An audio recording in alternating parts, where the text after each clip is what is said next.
How'd you know what he said? It was an 8-hour flight. Wow. Did you learn Romansh? Who am I? Cypher? The gayest X-Man? I don't know. Gambit looks like he knows his way around a pair of... Basta!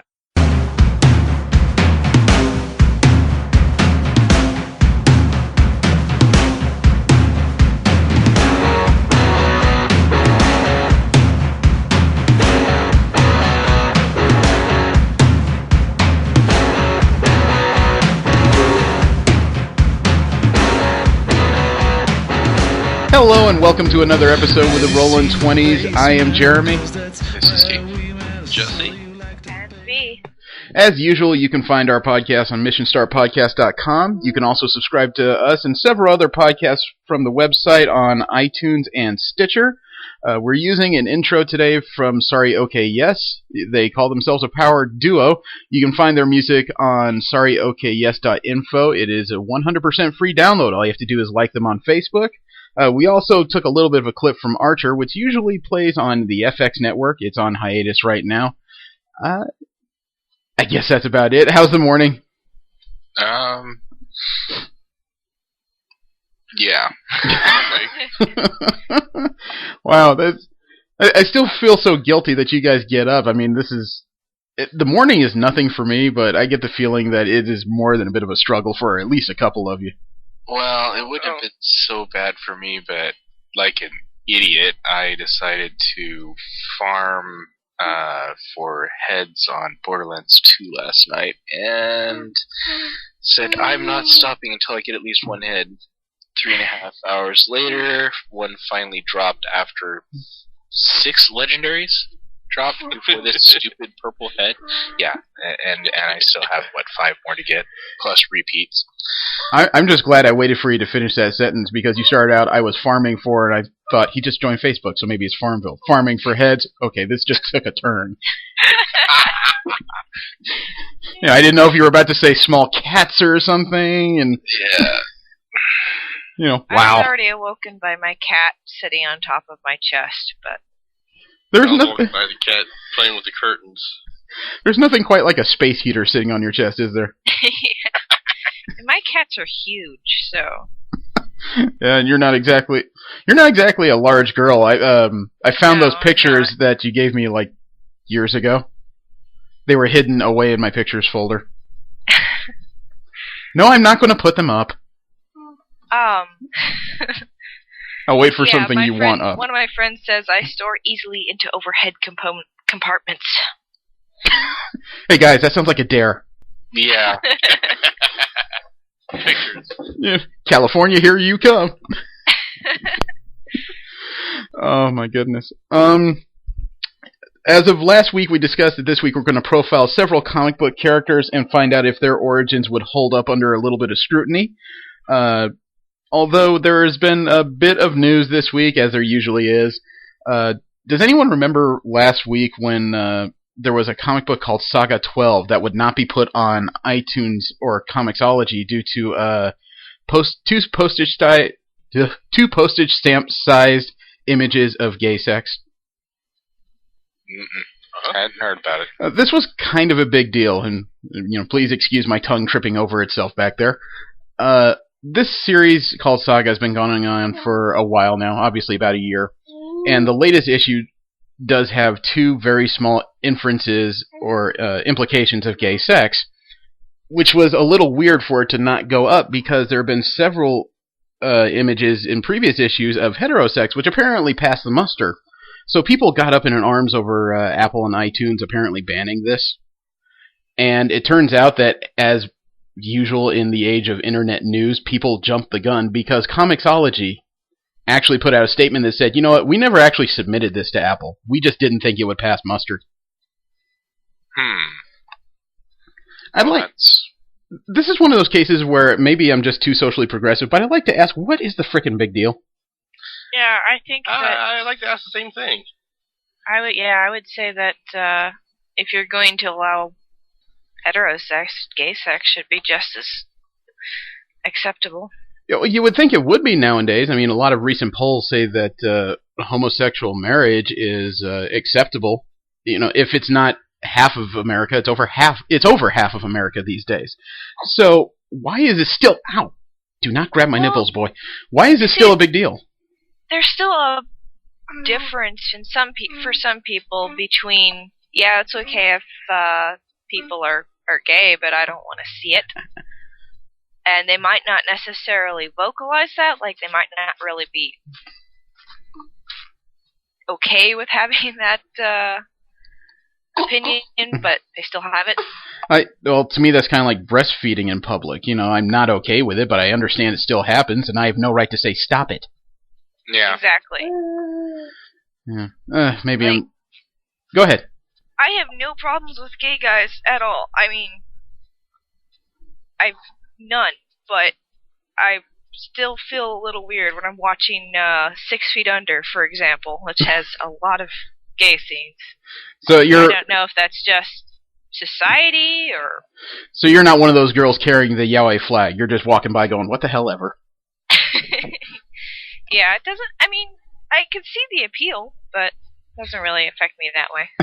I imagine it's the same way women, or at least guys, view lesbian sex. Lesbians, yeah. Yeah, it's one of those things that you think about to a degree. It's one of those things you fantasize to a small degree. When it actually happens, it's just, hey, if you're not going to let me in there, can you stop that?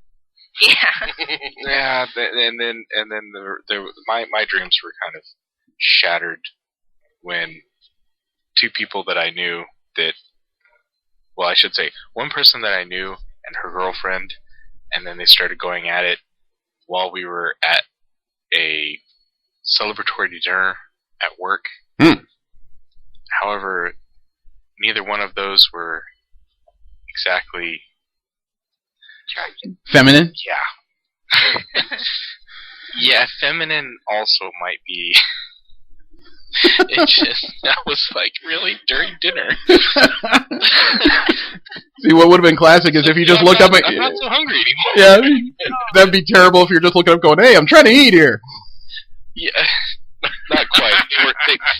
The main problem was, of course, that they went outside the restaurant, but of course there's the nice bay windows. They'll never... I just don't think they cared. They'll never see us through this floor-to-ceiling glass. Yeah, it was... I mean, well. One of them was, like, it was dinner and whatnot, and she didn't even wear her teeth. It was bad. I might upchuck my Frosted Flakes. Oh my God. Sorry about that. Anyway. Wow. Well, it's 2 cute chicks kissing. Yeah, I'd probably be a little weirded out by it, but at the same time, not gonna be a big deal. Oi. Well, this subject kind of goes along with another piece of news this week. Kind of news, non-news, in that DC revealed its first transgender character in Batgirl 19. It's one of Batgirl's neighbors. It's just another case where these people are out there in real life, and the fact that Comic Post is catching up, I don't know if that's necessarily news. Yeah. And especially since it's just a neighbor, it's not like it's not another Cape. I mean, when Northstar came out in Marvel as the first gay superhero, kind of a big deal because he was out there risking his life as other hetero characters did. And it's too bad because a transgender superhero could have some interesting flaws. Yeah. Could you imagine that first tussle with a supervillain who just says, "Wait, that's not supposed to be there"? Actually, DC put out, I'm not sure if a transgender, but maybe a bi character. And he was basically the Green Lantern before Hal Jordan. He's not bi, he's gay. You're talking about Alan Scott. Okay, alright, yeah, okay, never mind. There were some people out there who said by the time Alan Scott was brought out as gay, it was kind of too little too late because there have been several other gay characters already out there. It was just, that was another case of why is this news? And, the first transgender character, yeah, that's interesting, but it's not exactly a central character, so I don't know why this was such a big deal. News. Any news? Yeah, somebody thought it was news. Okay, there are some details being revealed about Infinity, that new mini Marvel event with Thanos. According to what Marvel released, some kind of powerful and destructive race, it's on his way to Earth, and the only thing in their path is the Avengers. So, they decide to unite a bunch of cosmic level heroes, and only because, whatever this is, a united Avengers is the only way to stop it. Apparently, while the heroes are dealing with this at the other end of the galaxy, Thanos is on his way to stop something else, because there's some kind of threat to his work. Huh. Apparently, between Thanos and the Black Bolt, they're the last ones who can stop something else from breaking out and destroying the universe. Well, there's two characters that Yeah, a mad scientist need to work together. Really, a mad scientist and a guy who could yell and, make half a continent disappear. So that could be a really interesting read in the end. Marvel's taken another shot at releasing its first issues online. 700 free number ones. It looks like it's gone through. I haven't heard much by the way of complaints. It started up with on April 9th. And it looks like they streamlined it by, instead of just releasing it and having people dig into their bandwidth, they did it via email permission. They would email you a password, then you'd be allowed to download something. So, again, this could really change the face of comic books if they manage to break wide with digital. I mean, Could you imagine what would happen if Marvel takes Diamond out of the middle? You're no longer beholden to the one distributor of comic books in America? Yeah. Well, I mean, like anything, that would definitely open it up for, what's the word? Independence? Yeah, that, and it would break the monopoly. There we go. Yeah, maybe also some uncensored storytelling, too. Since you'd be there we go. You'd be under internet rules instead of FAA rules or whatever you want, or FCC or whatever they'd be under. I sense a war coming. A gay storm. Nah. Sorry, Colbert Show. DC decided to reveal some events of their new Trinity War series upcoming this year. Apparently the Justice League of America, and the Justice League Dark are going to fight over something. And it all centers around the character that brought in the New 52 era, who merged, I guess, a few different universes together and started over the DC universe. That character is Pandora, the same one from Fables. Yeah, she. I don't know if she's trying to retrieve her box or what, but apparently some kind of Trinity of Sorrow. Her, the Phantom Stranger, and the Question are going to be overseeing some kind of bad event, and it's going to bring 3 Justice League teams to bear. I understand that events need to be big, but if this is just going to swallow the 3 Justice Leagues, isn't that technically enough power to just kind of shatter the planet if somebody sneezes the wrong way? Kind of reminds me of the death battle between Superman and Goku. Oh, I don't want to go into that. That was way too long. Screw Attack, I love you guys, but god damn it, that could have been told in about 10 minutes. Total. Goku, you knew it was going to be long. Oh, my god. I'm just excited about the next one. 2 professional sword swingers are going at it. Yeah. Oh, yeah. Looking forward to that one. They really haven't done much in the way of true teasers yet. Yeah, well, I'm sure they needed a break after the render that destroyed their systems. Some new details have come out about Captain America the Winter Soldier. They have started production already. They've officially announced that this is Steve Rogers and Natasha Romanoff battling a shadowy enemy in present-day Washington, D.C. So this is going to be the first Captain America was a World War II period piece. It looks like this is going to be the spy adventure of the Marvel movieverse. Oh, cool. That could be fun. It'll be a definitely different vibe from everything else they put out so far. Mm-hmm. Well, the whole spy vibe kind of fits in with the host of other villains that they lined up. Yeah, but that means the cat suit is back, and I'm sure people will be happy. They've also cast Emily Van Camp as Agent 13, which is the code name of Sharon Carter. It's one of those things in comic books is kind of dodgy because Captain America ended up falling in love with Sharon Carter, the descendant of Peggy Carter. Oh. Yeah, is that robbing the cradle, technically? I'm not sure any person who kind of falls in love is kind of robbing the cradle. Yeah, but that seems like the cover of the worst porn ever. I got the grandmother and the great-great-granddaughter. Okay, that's... I'd want to watch. Oh, I can understand. Do you think it chafes? Culture and so forth, but at the same time, damn, I have a weirder relation. Slow down, Sonny. You might start a fire. I have a weirder familial relationship theme from Archie comics from Knuckles. I'm not even going to ask. I really, I think I'm disturbing a few too many people. He's just sitting back going, "You are a bunch of sick fucks." Thank you. No, I'm just entertained. Next up, they've announced the next Batman Arkham game. Yeah, going back to origins of. Well, sort of. It's not Rocksteady that's in charge of this one, though. The whole thing's been handed over to Warner Brothers Interactive. So that gives me cause for pause, but the storyline does sound interesting because it's going to be Batman early in his career. He's not as established as he is in later games, and the storyline is going to take place for the first time in actual Gotham City on Christmas Eve. And apparently 8 assassins have heard about this new superhero and want to take him on head-on. So the chief villain for the first time ever is Deathstroke. Whoa, wow. Yeah. They're actually digging deeper into the catalog for once. Was he an original Batman villain? He's technically a Teen Titans villain. He's a Green Arrow villain. He and Batman don't cross swords often unless there's one of those big events where they just happen to, throw a kick and suddenly realize they're standing across from each other. Even still, that's 2 respectable enemies. It's my only concern is when you've got such a strong pair of games, even though I liked Arkham Asylum better than Arkham City, and you suddenly hand it over to another publisher, you do wonder, even though they're still running the Unreal Engine, if it's going to be the same strong gameplay. Yeah. Yeah, because that kind of thing happened with Neverwinter Nights 1 was great. Neverwinter Nights 2 by a different developer was not great. Yeah.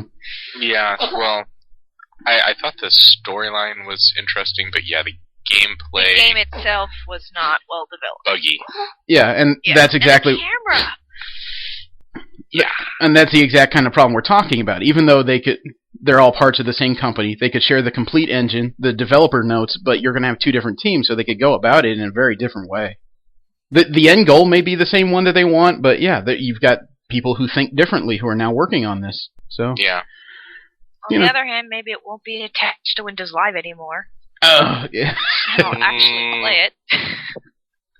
We'll see. Yeah, that's a hoop dream, perhaps. Oh well, we can only hope that they'll be smarter and they'll figure out how to distribute it. I mean, the only thing these games technically are missing, and it'd be almost impossible to do, would be a multiplayer form of some sort.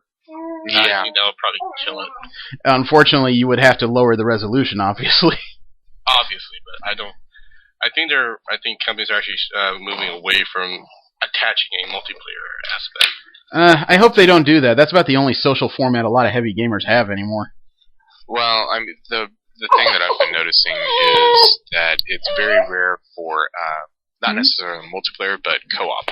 Yeah. Co-op in this would be difficult too because you got a lot of sprites moving, and the only way you can keep it moving that quickly is to just have single player, so you don't have multi-input screwing it up. Mm-hmm.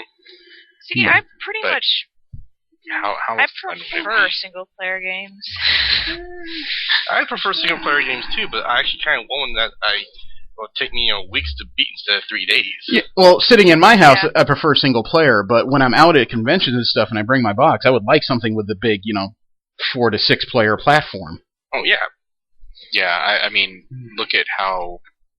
Well, I don't know how exactly popular it was, but I mean, they released the X-Men Arcade and some of those really old 4 to 6 player games. Oh, look, Quarter Munchers. let me put it this way, Steve. When I came up there for the Super Bowl, I bought my Xbox and I still had X-Men Arcade in my system, and I was just farting around on the Saturday before the Super Bowl playing it, and then suddenly Jared, I think Jesse and Jimmy were staring at it just going, "Do you have more controllers?" And suddenly we linked them all in, and suddenly it was a yelling contest in the middle of the living room. "Stop doing that! Don't hit me!"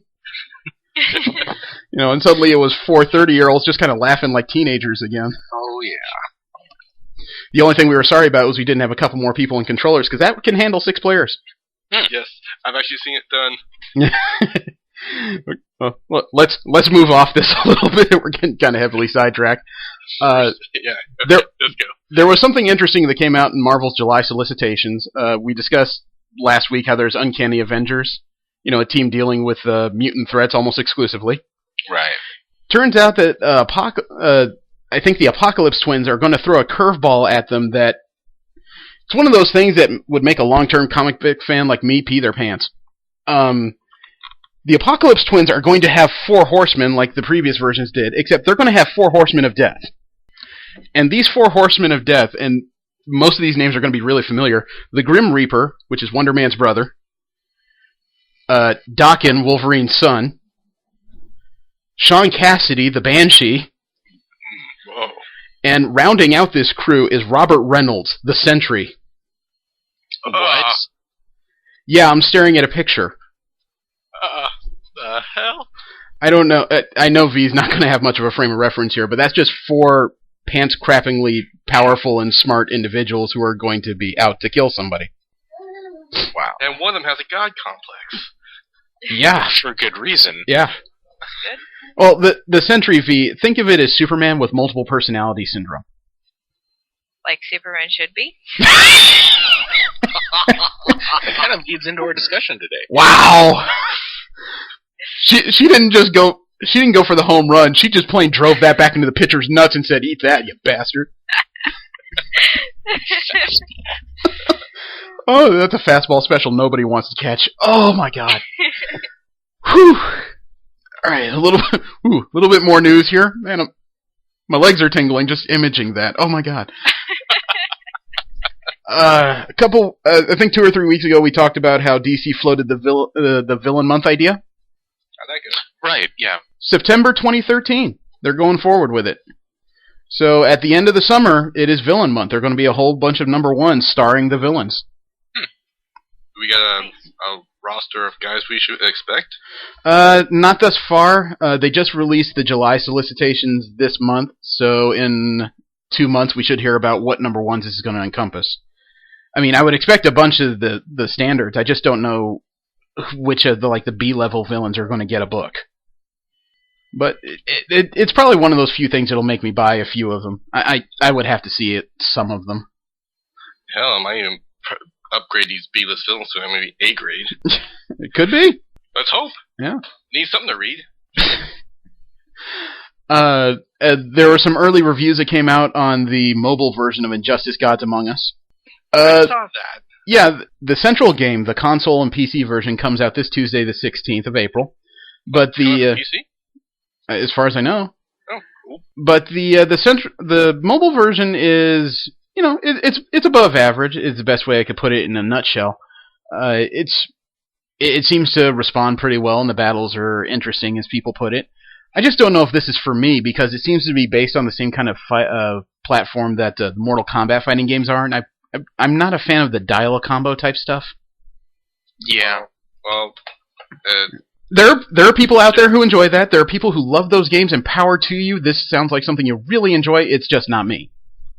well, it feels like a Mortal Kombat probably because it's done by the same crew.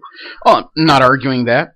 It's just not my speed of thing. I've seen the videos of some of the finishers, and some of them are great. Some of them, I think could have used more work. Green Lantern. Green Lantern was lacking. Raven's was not as interesting. Although I give them props for finally using Raven in a video game. Yeah. Raven is one of those characters that is powerful enough to have been in a few games, and Raven's finisher was kind of lacking. Green Lantern's was kind of lacking. Aquaman's was actually probably the most badass one I've seen yet. That was pretty good. Wonder Woman's was very unappealing. Harley Quinn's was not as fun as I would expect. I'm not trying to nitpick. I've said how I'm not a DC fan. This game just doesn't look enough for me. The one that's really surprising me that I haven't played yet, that I was really, interested in was the Street Fighter vs. Tekken. I just picked that up last week. Well, if you are headed up this way, I would love to play it when you get here. You know I am. The last bit of news this week is that there may have been some more clues dropped as to the new Robin. Are you guys familiar with The Dark Knight Rises? Yeah? Yeah, The series that was supposedly the future of Batman. yeah. Okay, Carrie Kelly, the Robin from that series, has just popped up in the new 52 DC. Carrie Kelly. The red-headed girl with the glasses who was Robin during The Dark Knight Rises. Yeah, okay, Carrie Kelly. Yeah. So it may be a red herring, it may not be. Who knows? Wait, you dropped a name last time this subject came up. Harper Row, another girl who's shown up recently who has a father in jail, a brother, a high sense of morality. Could be a Robin. It looks like they're fishing to at least make people believe that the next Robin is going to be a girl. Which I guess begs the question, where in the new 52 is Stephanie Brown, like the one actual female Robin that was in continuity? Yeah. But who knows? It's been about 2 to 3 years since the introduction of the last Robin, which means he's due to trade up for the next model. Can't let him get too old. You make it sound like he's a bat priest. That's sometimes the way I view it. Well, we'll see how this goes. But speaking of bat priests, that's a good way to jump into what we're going to do. We are going to discuss superheroes, their origins, their powers, and see what kind of characters these would make if these weren't these fine, upstanding, mentally damaged individuals who ended up wearing the masks. And since V decided to touch on it a little bit earlier, we're going to start with the classic Clark Kent and Superman. And the more I read about what this character is capable of, the more I am actually surprised he did not try to burn the planet. Right? I mean, you're dealing with somebody whose powers are basically, regardless of whether you take the telekinetic enhanced version, damn near limitless strength, almost limitless speed, flight, the ability to take damage that just would make cities crumble, the ice breath, the heat vision, the X-ray vision, the multiple, spectrum vision, telescopic vision, which can make him see on a cellular, if not atomic level, the hearing. Okay, he probably heard that. The ability to hear whispers from across the world. Even into frequencies that normal humans can't hear. Yeah, and if you remove the central character from the comic book and give these types of powers to your average human being, I don't know anybody who would not be able to abuse these powers. You're talking about something as basically the Dark Phoenix without the fire. Yeah. And probably sounds like that.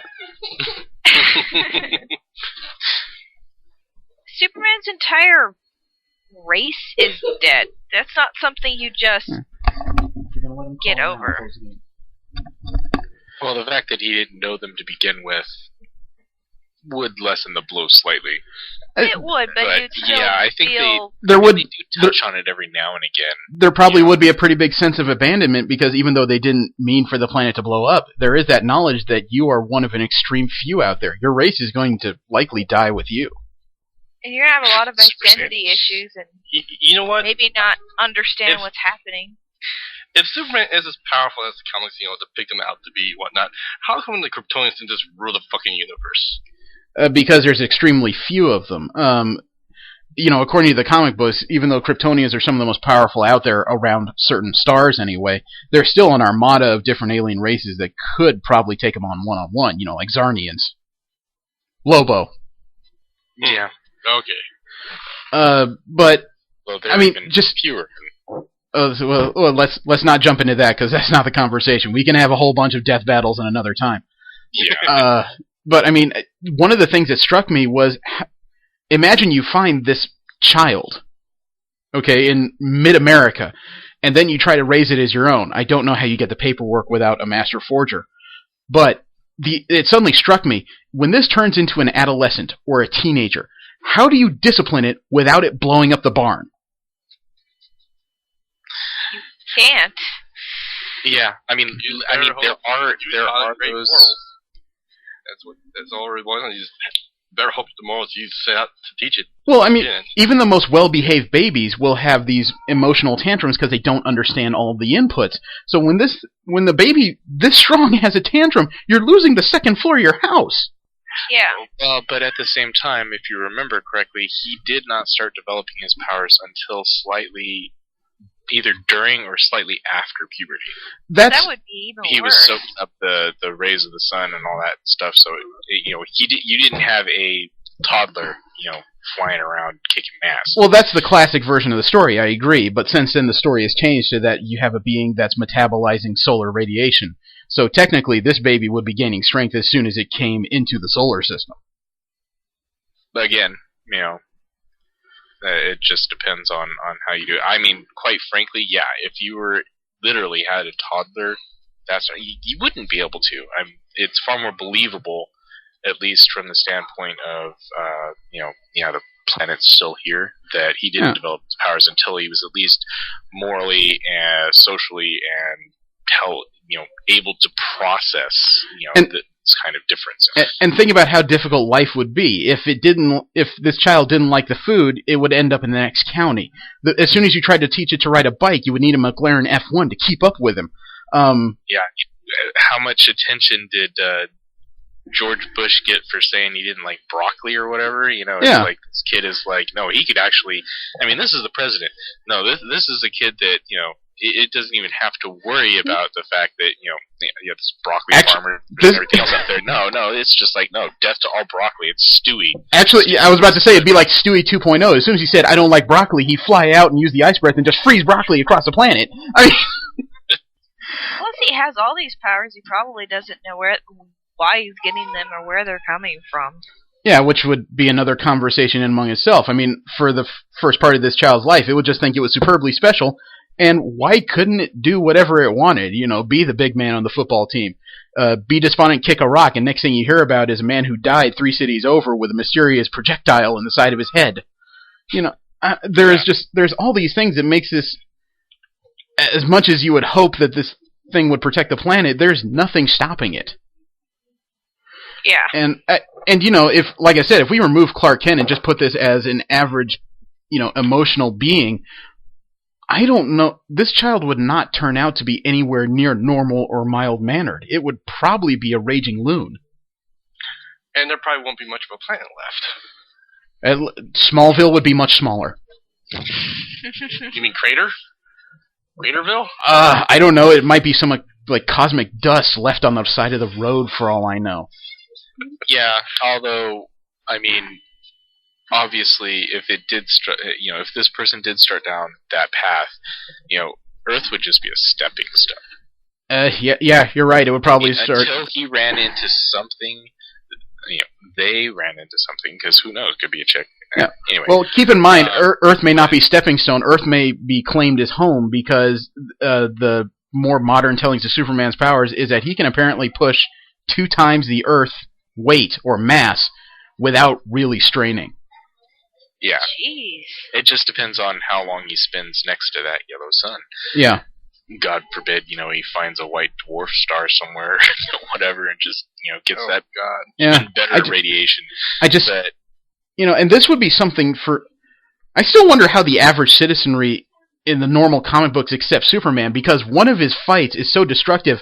I'm still waiting for some random person to say, "Hey, Superman, remember that car you picked up and threw? Yeah, that was mine. And the monster you hit it with landed on my house, not before you used your ice breath and destroyed the building where I work. Fuck you very much for saving me." Send that to Robot Chicken. There's so many things about all this is improbable, and I guess that leads into the second question is, how high is the tax rate in Metropolis? Everything that needs to be fixed almost daily. Yeah. Well, I mean, that's the problem with super-powered fights, really. I guess they kind of addressed that a bit in the fact that, when the Justice League was doing their thing for the first time and Darkseid showed up and side. Anyway, damn near dyslexic spellings. Yeah, but when he showed up and then the author ends up writing this story, the gods walk among us, and then realizes, nope. Yeah, bad things happen when people like that are around, even unintentionally. Yeah. And it just, daily life is affected. The Flash, when he caused the power outage across 2 entire cities and man, all that stuff. It's like, yeah. I definitely would not want to live in that kind of world. But at the same time, I can't resist the thing of going, yeah, superpowers are cool. Well, I mean, that's just the geek in you. Yeah. I mean, V, what do you think? Would this create an actual hero, or would it create like the world's worst villain? Superman himself? I think he would make power. A villain. The combination Which of power? powers. The combination of his powers and his origin thereof. I mean, it sounds like this would create something horrible. If I had all those powers, I would probably destroy every oil company in the world. If some random person that wasn't me had all those powers, I think they'd probably just do whatever they felt like doing. They wouldn't feel the need to be constrained by puny humans. Yeah, imagine this kind of power being bestowed upon somebody like mentally unstable, like George W. or something. Right, exactly. Wow. I hear a more powerful being talking to me. It tells me to do this. Yeah, that's a great justification. Yeah, the Middle East would be turned to glass. No, it would just be plain pulled off of maps in mass. Dubai would be the biggest nation in the Middle East all of a sudden. Yeah, well, I mean, because that's the thing, now, as a socially conscious person and so forth, you hear all these people talking about, oh, well, this is evil and this needs to change and everything else, and it's like, well, I could change that. Why not? Yeah. Exactly. Yeah. Man. And then, I swear there's this TV show or a movie that's shown this exact progression, but probably in Heroes. Well, there was a comic book series that went through this. There was a Superman type character called the Plutonian who one day decided he wanted to take over the planet. And if I don't remember what it was called, I think it was called either Invincible or Indestructible. If you take a look, it is chilling to see the world's heroes trying to suddenly gather to stop or, if necessary, kill their best friend. But we'll stop there because this is a good time to talk about the other end of the aisle, and that is Lex Luthor. He's not a powered individual. He's listed in the DC lexicon as probably the smartest individual in their universe. He is dealing with this alien he deems as hostile and needs to be taken off the planet. This is this odd juxtaposition because the more I read about the differences and similarities between Lex Luthor and Superman, I'm kind of amazed Luthor isn't the hero. He again, if you take the character out and just give the allegory of his abilities and his accomplishments, it does almost seem like he is railing to try and save the planet. Yeah, I suppose that's true. I mean, considering that I think the 2 origin stories that Jesse told me about, he winds up either killing his parents or killing just his father in order to advance himself forward. So, I mean, that's kind of the starting point of why he's a villain, in my opinion. Lack of regard for... He's unethical. Himself. Yeah, he's extremely unethical. But yeah, I mean, if you took that level of intelligence and didn't focus it on, that one particular threat, kind of go the route that I guess Bruce Banner is going, now that he's not trying to focus on the Hulk, do stuff for humanity, then, he could be extreme powerful force for, the greater good, the better place, but... Well, you said a couple of weeks ago how this character does seem like he's vastly underpowered compared to his own enemies. He does kind of have the stance of the hero in most comic books in that he's dealing with something so far beyond him. He's, I don't want to say desperate, but he's very bent on looking for an advantage. Yeah, he's definitely got the underdog complex going on. Yeah. It's well earned, unfortunately. I mean, when the thing you've identified as your primary nemesis has basically the powers of Zeus come to Earth, you're going to have some major issues. I don't know how many people have seen Megamind, but that kind of comes to mind. Megamind is great. Or maybe even thinking about when they finally show their Superman-esque, guy, and just how vastly overpowered he was, where he's literally just walking around, basically doing his own little self-help, pity party thing, and I'm just not going to do this hero thing anymore. He was moving so fast. The guy never had a chance. There was never an equal contest involved in that. Actually, there's a book that's very close to this, too. It's called Soon I Will Be Invincible by Austin Grossman. It had about the same thing because the book, primary narration was around the villain, who actually said, when you have a genius-level IQ and discolored skin, you don't quite know what to do with yourself. It's not like McDonald's is a good opportunity for you. Yeah. Yeah. So, it's... Especially because, there literally already is a discrimination against, it's like businesses won't hire you if they think that you are either A, too smart, or B, too talented, because they feel that, you'll get bored of your job and just quit anyway. Stuff like that. It's so difficult to find work if you're overqualified. And it's like, okay, now you're just talking about taking that to the nth degree. Yeah, what place is going to be like, oh yeah, sure, come on in, work for us. Bosses are going to be going, yeah, he's going to have my job in a year because he's just that much smarter and everything. Nobody wants to hire you. Yeah. What do you do with yourself at that point? It's a question. Downplay yourself. Yeah. And that's not going to make you any kind of happy or balanced individual. Well, yeah. Well, because of the lack of abilities for Luthor, this conversation can only go so many ways. So let's take another step out here. We'll move on to the third subject we talked about, and that is Nova. For people who are unaware, Nova is kind of the Marvel version of the Green Lantern. It's a member of a corps that's designed to be peacekeepers. It bestows upon the people it selects pretty much extreme gravimetric control, as well as a helmet that can pick up several forms of communications, including radio. Man, I tried to picture how I would react if I was suddenly chosen because I have amazing mental fortitude and stick-to-itiveness to be part of a galactic police force that is automatically imbued with this level of power.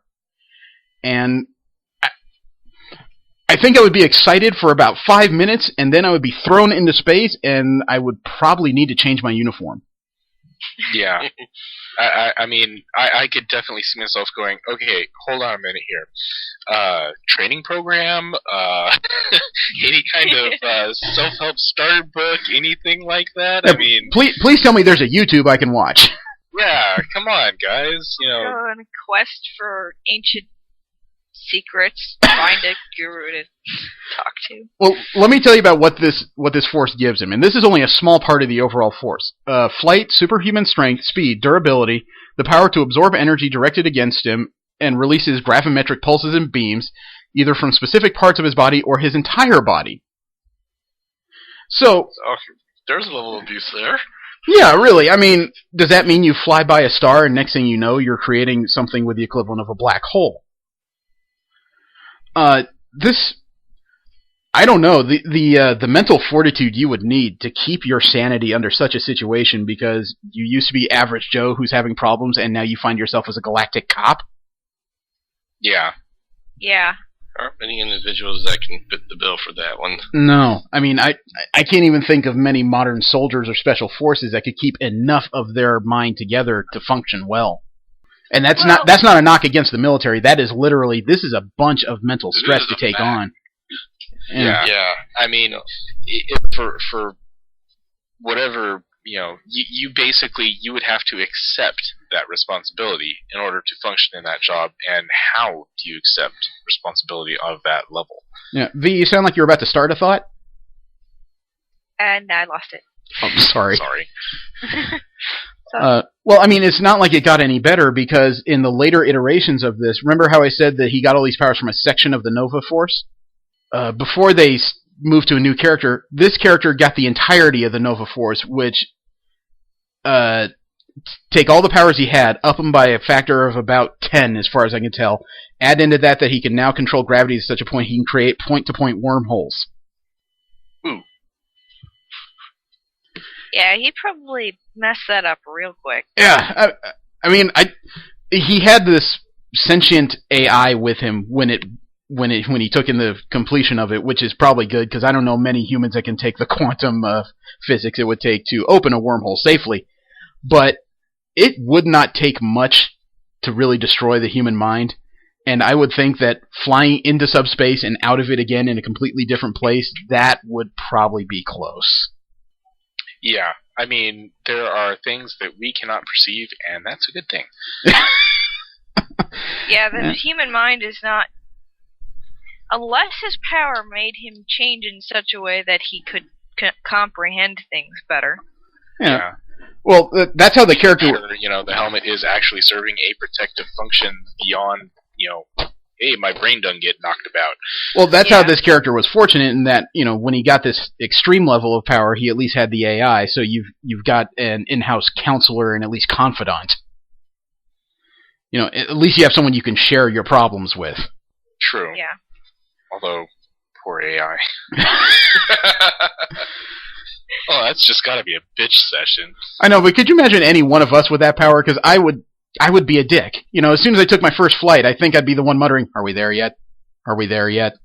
Are we there yet?" I just did, and then after he loses it, he's like, I used to be able to go from point A to point B in, less than how long, and now I've got to just fly around again.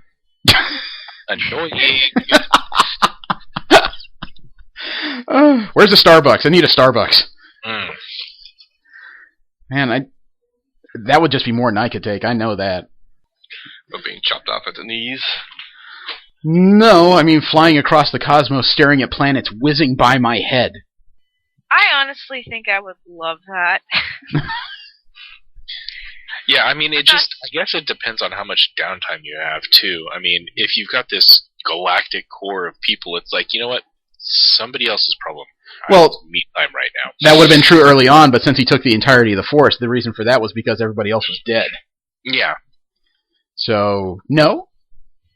Again, everybody else died doesn't mean I have to do anything about it. Yeah, I guess that's true. It's all my power. It's kind of my decision on what I do now, yeah? Yeah? Mm-hmm. Let's see. Let's bounce out of that. Let's go back to the other part of the DC Megaminds I wanted to talk about here. The Batman. Why are you laughing? Because that character just embodies Deus Ex Machina to me. It's not just Deus Ex Machina. I mean, if you remove the character from it and think about what this would require, this would be... It's kind of fortunate that most people cannot, bring let's just to the table. Insanity. It really, really is. I was just going to say that. Yeah, I mean, he is definitely mentally broken on several levels. Oh yeah. There's the obvious need he would have for family.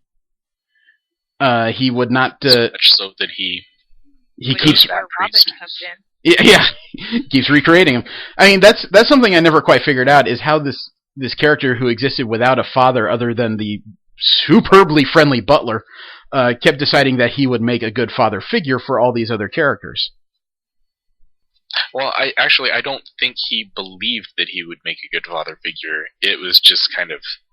Well, I'm not quite sure. Well, you may be right. Maybe it's not I would make a good father figure, but he's at least making the decision, look, you're as mentally broken as I am. Want to learn something? Yeah. Join the club. Yeah. Welcome to my trauma. Again, I don't think he exactly thought of it in those terms, but yeah, I mean, that's essentially what wound up happening. It's like, I can understand where you're coming from because I've been there, so let me get you to the point that I'm at because I think I'm at least in a better place. Isn't that kind of the hypocritical nature, though? Because assuming all these characters have the same issues, which, reading through it, they often do. I've been orphaned and I had to seek revenge my entire life. You've just been orphaned and this is not the kind of life you should lead. Want to lead this life? Yeah. That is about what it boils down to. Yeah, I mean, some of it's just, him saying, well, I know you're going to do it anyway, so I might as well make sure that you survive or have a decent chance of doing so. Actually, that's a good way to think about that. Had a decent chance considering what happened to one of them. That's actually a good way to think about that. Oh my God, you're going to do the same thing I did. Look, at least learn something so I'm not tripping on your cape when I jump from rooftop to rooftop. Okay. I think he's being more selfish about it. Like, he might make that excuse. Ooh. But I think he really just wants people. Companionship? Yeah. Yeah, I could definitely see that. Yeah, definitely. I mean, it's not something that he acknowledges, consciously, but yeah. Does it always have to be the companionship of a 12-year-old boy? They're just so innocent. Well, to get Kelly Carey, it'll be a girl this time. I mean, how did that conversation first go? Your rear end would look pretty good in scaly green Speedos. Try these elf shoes on. See how these fit. Ooh, you look nice. Do you shave? Who the hell thought it would be good to dress up a boy in brightly colored clothes while gallivanting around at night? Apparently, a bored billionaire with daddy issues. I'm not talking about. I'm talking about the writers, the people that real create life characters. Yeah. Oh, yeah, well, I don't know where they got that. Well, I mean, jumping out of this conversation a little bit, you do realize that Batman did not start out as this morose weirdo. He started out as a relatively happy-go-lucky character. I thought he was pretty dark when he first came out. The 60s being happy-go-lucky. No, if you check out a lot of the 60s Batman covers, there's a lot of smiling faces on them. Oh yeah, but he came out in and he had enemies like Crazy Quilt. Yeah, the Batman came out in the 30s and 40s. Yeah, it was this. That's obviously who made Robin's costume. The original Batman character was more of a swashbuckler instead of a Dark Knight. So think more Errol Flynn and less Frank Miller. But we're bouncing a little bit from here. The other problem though is that to successfully be Batman, we've said before, you would need the equipment package to really do it. This is one of the few characters. As long as you're well physically trained, this is what anyone can be. Putting together that support package, though, would take an amount of money that would probably equal the budget of a state. Yeah. Yeah. Although, to be honest, even his physical package is far beyond real mortals. Are we talking Michael Fassbender or Liam Neeson? I actually said that. So that's why he had latex nipples. Maybe those other been failed Batmans. Maybe in this city there were 100 orphans that tried to take the revenge path, but only. Yeah. But they couldn't get that package. No, he was trained apparently by some magician in escape artist tricks, so on and so forth. It's like the amount of time necessary to absorb all of this stuff. It does definitely prove his both a dedication / obsession. Insane, yes, obsession. Yeah, but and B, that he is some kind of genius that he could pick up all of this stuff, before he's an old man. I mean, how many people are true masters of one martial art, and he's apparently knows them all? Well, that does lead to one problem with the character, though, in that the time needed in this dedication, you really can't keep up an alter ego. Yeah. You would have to be in constant training and work. Your billionaire alter ego just wouldn't have time to exist. Let alone, this character would be characterized as one of the smartest people in the world, obviously, but he takes so long to plan, I wonder if it would be feasible to catch half of his villains before he did pass into old age. The only thing I can figure for him is that he does have, maybe not quite a superpower, but an exceptional learning capacity, or... Oh, he would have to be. And, he would have the level of knowledge that you could probably attain from something, to a college-level degree, but he would obviously have to be reading a lot more books than just a single degree. He would have to be basically running a multi-master program. An eidetic memory. Damn near. Whatever that equivalent is for muscle memory. Yeah. If there is one. Yeah, truly. Yeah, because I guess that's where the idea falls apart, in that from what we seem to have come together on is that not every person could be Batman, is so popularly said. It would be a few exceptional individuals that could be Batman. Truly. Yeah. I mean, just it makes me wonder sometimes because, as you said, he's such a planner. It's like, okay, so while he's out catching the Joker, he's busy actually thinking about what's going to happen with Two-Face, and Meanwhile, he's monitoring bugs that he's stuck in Penguin's club. Yeah, it's absolutely, at the pace some of this stuff happens, it's like, yeah, when does he have time to plan for all of this stuff? You're right. At the pinnacle of his... I'm sorry, V, you go first. I was gonna say I could see him doing it if he had like a computer that was calculating odds out and stuff. Which he does, but at the same time, well, still not enough time as directing the searches. Yeah. I think you all have multiple points that need to be touched on because from what you all are describing, one individual really couldn't do this. He would need a support package similar to his extended family at his peak. He would need his sidekick, his graduated sidekicks, as well as his former crippled sidekick who runs computers, as well as this master computer, and probably a pretty decent spy network across the city. Yeah. So clearly, this is how we need to reinvent Batman. Oh, no. And to top it all off, he's also responsible for the Justice League's watchtower and base on Earth too. Depends on which part of the story you're talking about. Yeah. Still, he has a huge.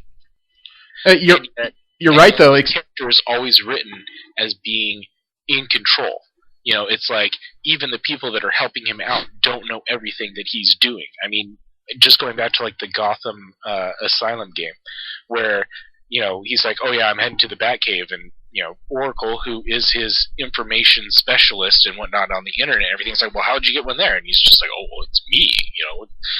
I am, this ultimate badass. So, yeah, which means you're planning for contingencies that are so many things and juggle, 80 billion different balls in the air and everything, and you don't even know what I'm doing. And you're planning for contingencies that have such a low likelihood of happening. Most military-industrial complexes wouldn't even discuss it. Yeah. So it's just. That's the level. That's where I start going. Okay, well, Deus Ex Machina. It's just like it needs to be there, so he has it. So this character would be highly intelligent, physically ripped out the rear end, almost literally, and an extreme paranoid schizophrenic. Yeah. Yes. And I don't possibly know has a secret time travel device. Yes, extremely paranoid. Yes. Wow. I mean, I've discussed how I don't like this character before. Now, in talking about it, this is just so unlikely. It brings it almost to the point of lunacy.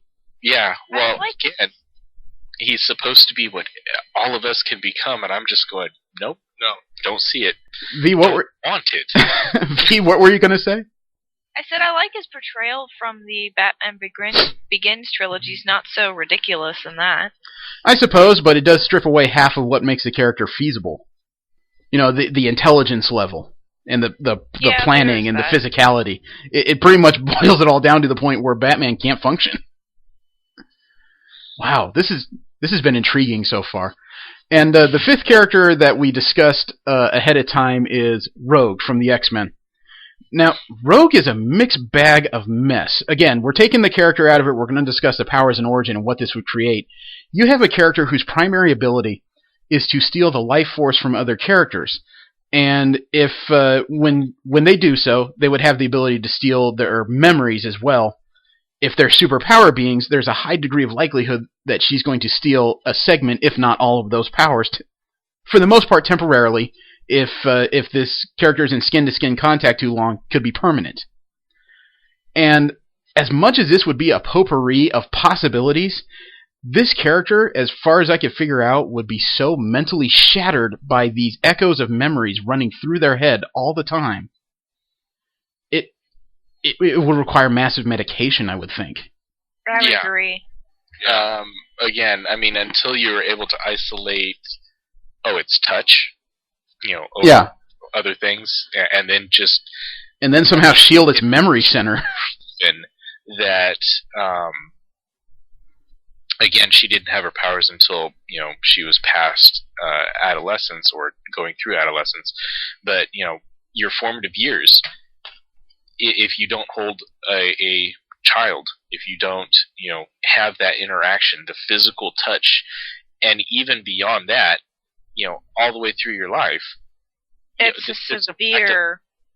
holding hands and so on and so forth. Yeah, you can wear gloves and so on, but again, you're just lacking that physical bonding. Well, it would be safe to say with these powers, intimacy issues would be severe. Yeah. It's a physiological need. People need human contact. Yeah. Well, except for maybe a few individuals, but Donald Trump. Yeah, well, they're already considered broken, so... Yeah, well, this would make modern relationships just impossible, and I don't mean from a sexual standpoint. I mean just the fact that you would have severe anxiety whenever you get close to someone. Mm-hmm. If you're just within... Walking around in a full-body it would suit. probably... If you were medicating, like, multiple personality disorder from all these memories and stuff, and you started getting close to someone, you could freak out and start...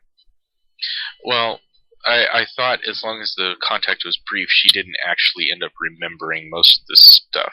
There would be an echo of it. Yeah, it would be like vague daydreams, something you couldn't quite pin down.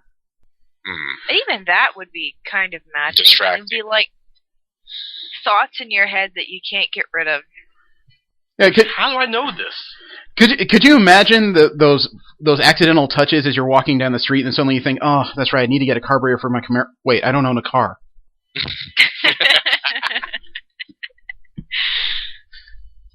Yep. Yeah. And then just those...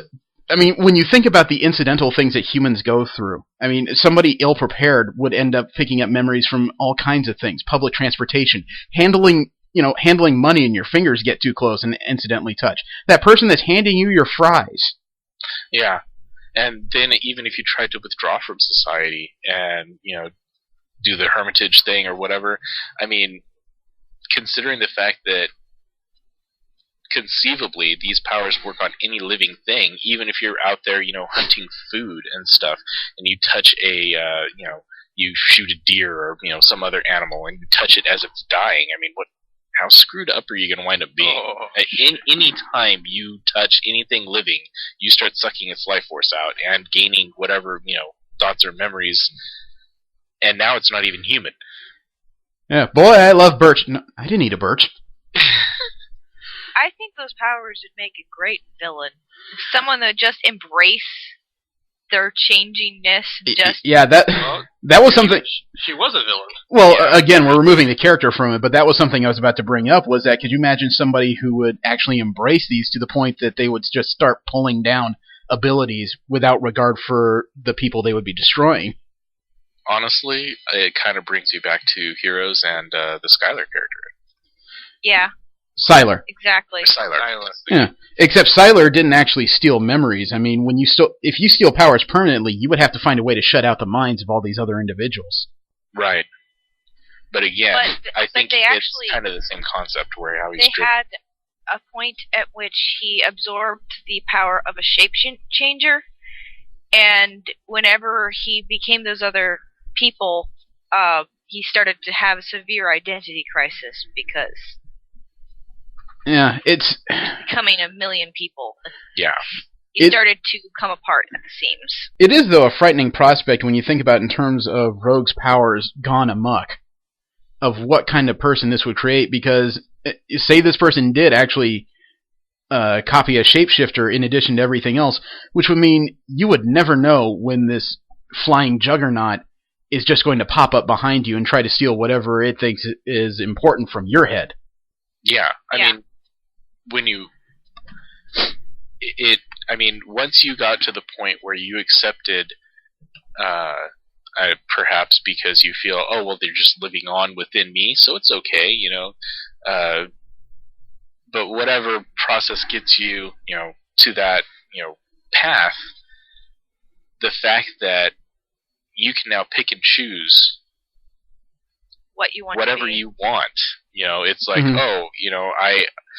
I want to be this ultimate being, so I'm going to go out and I'm going to find some extremely skilled surgeon, I'm going to find a doctor, I'm going to find and just all the knowledge that you're just like, yep, I'm just, grabbing this stuff. The personalities, whatever. But that would enable someone to take over the country or the world either overtly or covertly, because they could just assume the identity of another individual, or create a brand new identity out of all these parts that you mentioned.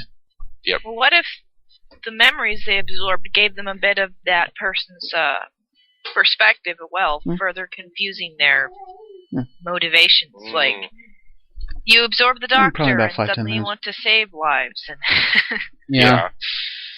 That could be interesting. Yeah, you would either be dealing with the ultimate humanitarian or the supreme despot.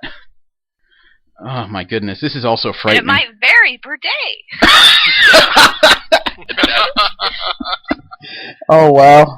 Because then you get those extremely strong individuals whose mind is like, no, now I'm the one in control. Yeah. No, I'm the one in control, and I want ice cream. Mm. Jeez. But we're allergic to ice cream. Multiple personality. Oh, I'll be lactose intolerant tomorrow. Kind of remind me of an episode of Voyager. Oh my goodness, this is Yeah. also scary. Which episode? When 7 and 9 had to deal with all the different people she Oh, assaulted. right. Yes. We're having geek outs on a couple different levels. This has all been so interesting. Should we do this again next week? It could be Yeah. fun. Oh, yeah. All right. Well, let's see. Does anybody have any suggestions for who to discuss? Because it seems like 5 is a good round number. Mm. I mean, think about it not in terms of character again. Think about it in terms of power, origin, and what you would want to kick around. What about Tony Stark? Oh, that's a good one. That is a very good one. Oh, I don't know. I was going to say suggest Green Lantern, but I think we covered that with Nova. It would be Green Lantern would be very similar to Nova. It's the same concept, just a different power set. We could do an Avengers thing. Mm. Maybe half the Avengers. Maybe not all of them. We already did the Hulk. Actually, should we do half Avengers and half X-Men as per recent comics? Mm. Oh, sure. It could work. Okay, so we got Tony Stark. Cyclops would be an obvious one there. You want to do Cyclops? Okay. Oh, let's do Jean Grey. That would be a fun conversation. What about yeah. Magneto? Also a good one. I like this. So we should have at least one more Avenger though. Let's see. We've got Let's go straight to the top of Kit Cap. Captain America. Okay. Okay, yeah, makes sense. You know what? Let's also add Captain Marvel to that list. I don't even really know that person. That's the Carol Danvers Carol one. Danvers, a.k.a. Miss Marvel. Yeah. Another extreme power level type individual. Oh, you're right. That may be a little too general considering what we're talking about. Let's do Luke Cage instead. Yeah, okay. Okay. He's a fun individual. Yeah, but his origin and power set is a little more unique among this group. Okay, that sounds like a good one. And one thing I forgot to mention in news, and something that Steve and Jesse will find superbly interesting, Uncanny X-Men 4 had a spoiler in it. Cyclops brought home his new students. Which one you bring? The Stepford Cuckoos. Really? The triplets? Yeah, Emma Frost's unofficial daughters. Huh. That kind of that makes sense. Well, Emma's no, dead, so. well, you don't understand. The Cuckoos were originally a genetic project. The Weapon Plus project stole the entire contents of one of her ovaries. Ooh. So the Cuckoos are technically like cybernetic clones. Actually, her Yeah, daughters. it's 100% her DNA with some cybernetic parts in them. So they are technically her 100% genetic material daughters. Much like X-23 is with Wolverine. No, X-23 is a 100% clone with a chromosome flip. Mm-hmm. These are all her material. So they got the Cuckoos, but he also brought home Warren Worthington III. Okay. I kind of... Yeah, it seemed like the most That likely seemed the candidate. obvious choice, but also the best choice. Yeah, although the way things were going, I was hoping they were going to do something controversial and send over Jean Grey. That would have been something. That would have been Yeah. interesting. Yeah. Not only that, he's going to get another X-Man soon. Apparently, as soon as an event is over, Cyclops is going to get Dazzler. Whoa. Yeah, and she's going to have some ties to S.H.I.E.L.D., so she may be a spy.